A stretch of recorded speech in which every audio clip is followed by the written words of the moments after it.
Usa ka harianong prosesyon. Zacarias Kapitulo 9, versikulo 9. Pagmaya sa hilabihan uyamot o anak nga babayi sa Sion, pagsinggit o anak nga babayi sa Jerusalem. Ania karon ang imong hari, nagaanhi kanimo, siya matarong man ug adunay kaluwasan, mapaobsanon og nagakabayo sa asno, bisan sa usa ka nati sa asno. 5 kagatos ka tuig sa wala pa ang pagkatawo ni Kristo, ang propeta nga si Zacarias sa ingon nagtagna sa pag-abot sa hari sa Israel. Si Kristo nagasunod sa batasan sa mga Hudiyo alang sa usa ka harianong pagsulod. Sa wala madugay, siya milingkod sa nating asno kaysa sa usa ka makusog nga singgit sa kadaugan mipikas sa hangin. Ang panon sa katawhan midayig kaniya ingon nga Mesiyas ang ilang hari.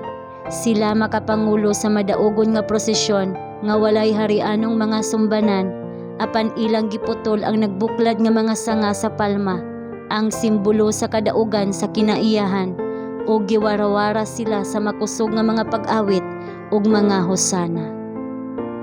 Wala pasukad sa iyang yutan-on nga kinabuhi nga si Kristo mitugot sa ingon nga pasundayag.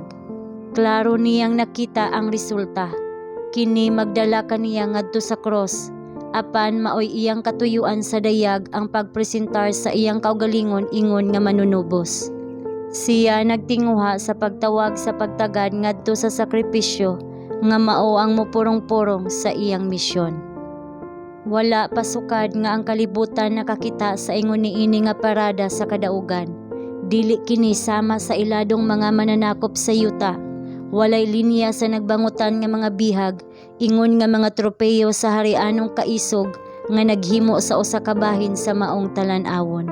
Apan mahitungod sa manuluwas, mao ang mahimayaong mga tropeyo sa iyang mga paghago sa gugma alang sa makasasala nga tawo.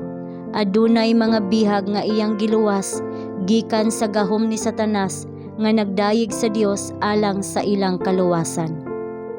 Ang buta nga iyang gipahiuli sa pananaw nanguna sa dalan. Ang amang kansang mga dila iyang gibadbaran misinggit sa labing kusog nga hosana. Ang mga bakol nga iyang giayo na puno sa kalipay.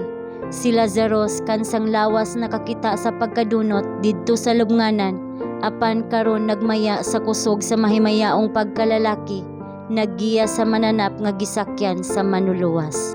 Kadto nga talan-awon sa kadaugan maoy gitakda sa Dios, gitagna na kini sa propeta ug ang tawo walay gahom sa pagsalikway sa katuyuan sa Dios.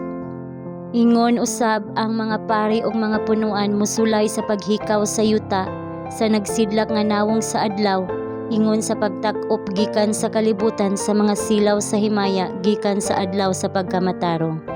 Bisan pa sa tanang pagsupak, ang gingharian ni Kristo gisugid sa mga tawo.